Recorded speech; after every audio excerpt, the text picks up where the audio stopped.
بسم اللہ الرحمن الرحیم۔ السلام علیکم۔ آپ دیکھ رہے ہیں ڈی ڈی پی انالیٹیکا۔ آج شریف فیملی نے ایک اور پتہ پھینکا۔ سارا دن میڈیا پہ یہی بات ہوتی رہی، اور وہ یہ ہے کہ گلگت بلتستان کے چیف جج جو کہ اب ریٹائر ہو چکے ہیں، رانا شمیم، انہوں نے ایک الزام لگایا ہے ایک ایفیڈیوٹ کے ذریعے کہ اس وقت کے چیف جسٹس ثاقب نثار، انہوں نے اسلام آباد ہائی کورٹ کے کسی جج کو ٹیلی فون کر کے تو ان کو یہ کہا کہ آپ میاں صاحب اور ان کی بیٹی کی ضمانت منظور نہ کریں جب تک کہ 2018 کے الیکشن نہ ہو جائیں۔ یہ الزام ثاقب نثار صاحب سے جب پوچھا گیا تو انہوں نے ویمنٹلی بالکل اس کو رد کیا۔ انہوں نے کہا کہ یہ نہیں، اور انسان کی عقل بھی نہیں مانتی کہ ایک اتنا پرانا چیف جسٹس بھی، اتنے پرانے تجربہ کار آدمی، وہ اس طرح کی بات یوں پبلکلی کرے گا اوپن میں، اگر اس نے کرنی بھی ہوتی تو یہ بظاہر تو جھوٹ لگتا ہے، لیکن چونکہ ایک ایفیڈیوٹ ہے اور اس ایفیڈیوٹ کو اب آپ رد نہیں کر سکتے اس طرح، لیکن ضرور تبصرہ ضرور ہو سکتا ہے۔ اسلام آباد ہائی کورٹ نے اس کا نوٹس لیا۔ اسلام آباد ہائی کورٹ نے سومو نوٹس پہ اس کیس کو ہیئرنگ اس کی کل کی تاریخ بھی مقرر کر دی۔ تو ان حالات میں ایک سب جوڈس میٹر ہے، نیچرلی اس پہ آپ ججمنٹ اس حد تک تو نہیں دے سکتے، لیکن کچھ انالیسز آپ اپنا کر سکتے ہیں۔ پہلی بات تو یہ ہے کہ یہ رانا شمیم ہیں کون؟ رانا شمیم صاحب جو ہیں یہ پی ایم ایل این کے آدمی ہیں، اور نہ صرف یہ بلکہ ان کی فیملی بھی سارے پی ایم ایل این کے، اور انہی کنیکشنز کی وجہ سے ان کو چیف جج لگایا گیا۔ بعد میں اور بھی ان کو بڑے عہدے وغیرہ دیے جاتے رہے پہلے بھی، اور نوازتے رہے ان کو۔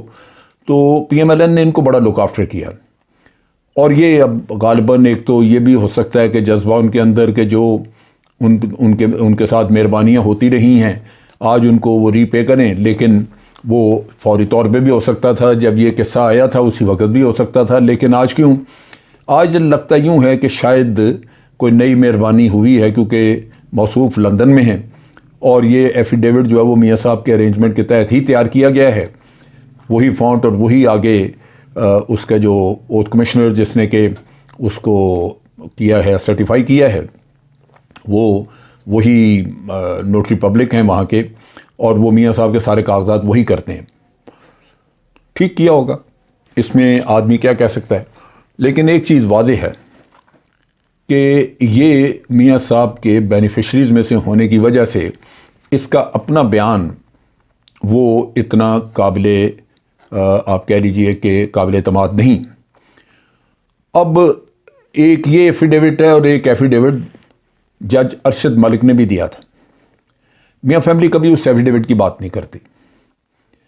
اس ایفیڈیوٹ میں اس نے واضح اس نے کہا تھا کہ یہ جو میری ویڈیو جس میں کہ میں نے کہا ہے کہ مجھ پہ پریشر تھا، یہ مجھ سے فرمائشی بنوائی گئی اور اس کو بلیک میل کیا گیا ایک ویڈیو دکھا کے، جس میں کہ وہ کمپرومائزنگ پوزیشن میں تھا، تو اس کو وہ فرمائش ان کی ماننی پڑی، اور اس میں انہوں نے کہا کہ تم یہ کہہ دو، یعنی میاں صاحب کے جو فرنٹ مین تھے انہوں نے کہا کہ تم کہہ دو کہ مجھ پہ پریشر تھا اس لیے میں نے یہ فیصلہ کیا، کیونکہ وہ یوز کرنا چاہتے سارے قصے کو ایک سازش، ایک سکینڈلائز کرنا چاہتے تھے۔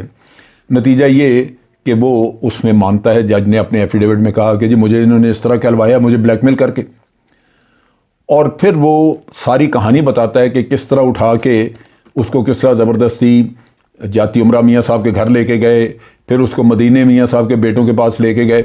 جج نے آف کورس پیسے پکڑے ہوں گے، پیسے نیچرل لیے ہوں گے، جس کی وجہ سے اس سے توقع تھی کہ وہ فیصلہ میاں صاحب کے حق میں کرے گا، لیکن جب قواعد سامنے ہیں تو وہ فیصلے کو کدھر کرتا وہ، سو نیچرلی ایک سزا ہوئی۔ اب اس سزا کو بھی یہ ڈسپیوٹڈ بنانے کے لیے یہ سارا کھیل کرتے رہے، اور جسٹس شوکت صدیقی جس کا اس میں رول کوئی نہیں تھا اس سے بھی ایک بیان کروا دیا۔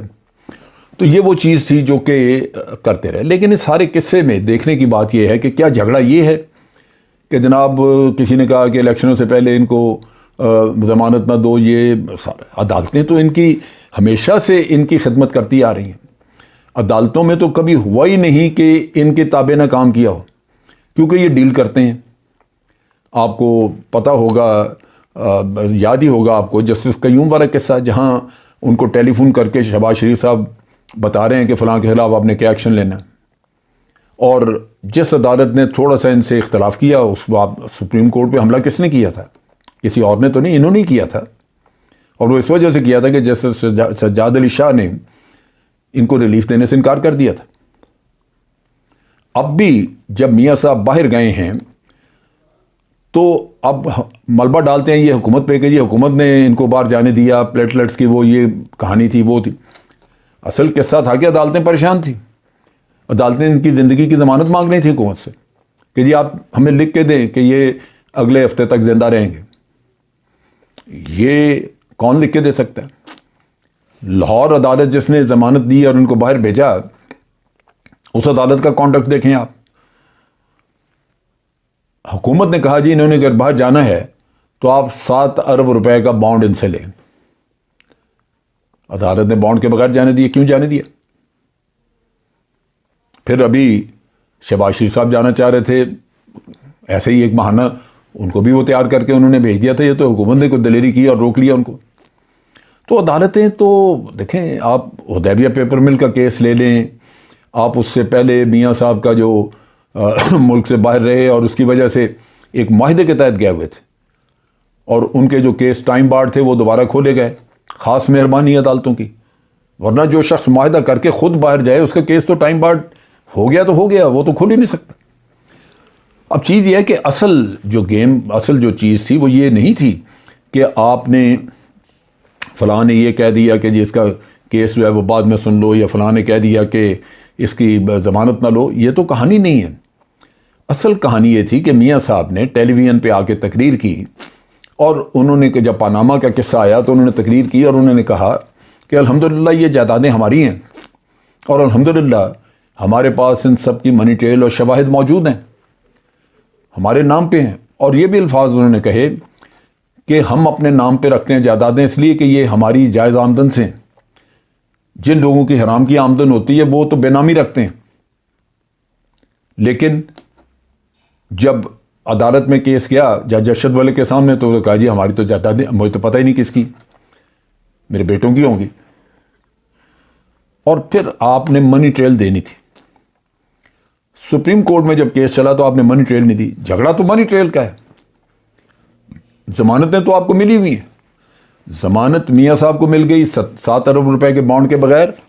مریم نے ضمانت لی تھی کہ میں نے میاں صاحب کی تیمارداری کرنی ہے، میرے والد بیمار ہیں، تیمارداری کے لیے مجھے ضمانت دی جائے۔ والد صاحب لندن چلے گئے، تیمارداری کا ادھر قصہ کوئی نہیں، ضمانت موجود ہے، کوئی عدالت ان کو ہاتھ نہیں لگانے کو تیار، ورنہ تو ضمانت فوراً کینسل ہو سکتی ہے۔ تو عدالتیں تو ان کی لانڈری کی طرح بہیو کرتی نہیں۔ اب چیز یہ ہے کہ یہ کام انہوں نے کیوں کیا۔ 17 تاریخ کو کیس لگا ہوا ہے اس کورٹ میں۔ جو لاسٹ ہیئرنگ ہوئی تھی اس پہ جج جو ہیں عامر فاروق صاحب، انہوں نے کہا تھا جی بہت ہو گیا، ہر پیشی پہ آپ کبھی وکیل بدل دیتے ہیں کبھی کچھ، اور آپ ایڈجرنمنٹ لے کے کیس کو طول دیتے جا رہے ہیں۔ اس ہیئرنگ کے بعد جو اگلی ہیئرنگ ہوگی اس کے بعد کوئی ایڈجرنمنٹ نہیں، یہ لگاتار سنا جائے گا کیس اور اس کا فیصلہ کریں گے۔ یہ وہ چیز ہے جو انہوں نے ختم کرانی تھی اور وہ ختم ہو گئی، کیونکہ اسلام آباد ہائی کورٹ نے اس کا نوٹس لے لیا، کیس چلے گا۔ آج دن تک ان کی اسٹریٹجی یہی رہی ہے کہ ان کیسز کو اتنا طول دیا جائے اور اس اثناء میں اس حکومت کو اتنا بدنام کیا جائے کہ اگلی دفعہ یہ حکومت میں آ نہ سکیں، اور پھر ہماری یا پیپلز پارٹی کی حکومت آ جاتی ہے تو وہ تو ایک دوسرے کو بھلا کرتے ہی رہے ایک دوسرے کا، تو یہ سارے معاملات ختم ہو جائیں گے، سارے کرپشن کے کیسز ختم ہو جائیں گے، میاں صاحب کا بھی کام ریورس ہو جائے گا۔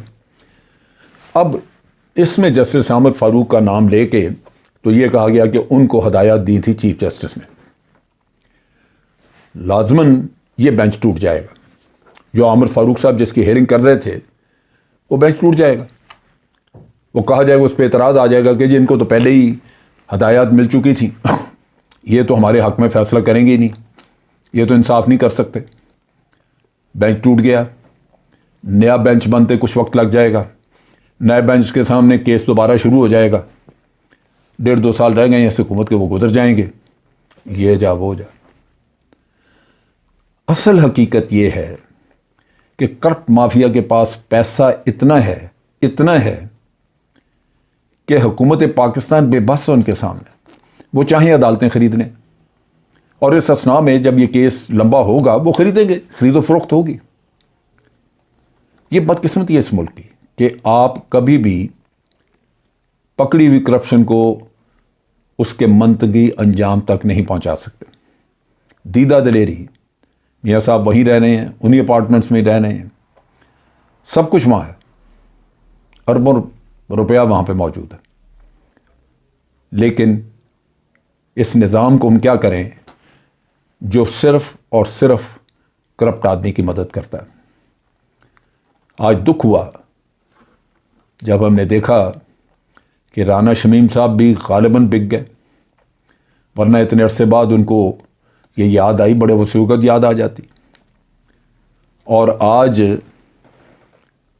یہ بھی پتہ چل گیا کہ کیس مزید آگے نہیں چلے گا، بینچ ٹوٹے گا، نیا بینچ بنے گا، پروسیڈنگ چلتی رہیں گی، حکومت چلی جائے گی، اگلا الیکشن ہوگا، جو بھی آئے گا وہ اپنے ہی آدمی ہوگا، اور اس طرح کیس ختم ہو جائیں گے۔ افسوس، صد افسوس۔ آج کے لیے اتنا ہی۔ افواج پاکستان زندہ باد، پاکستان پائندہ باد۔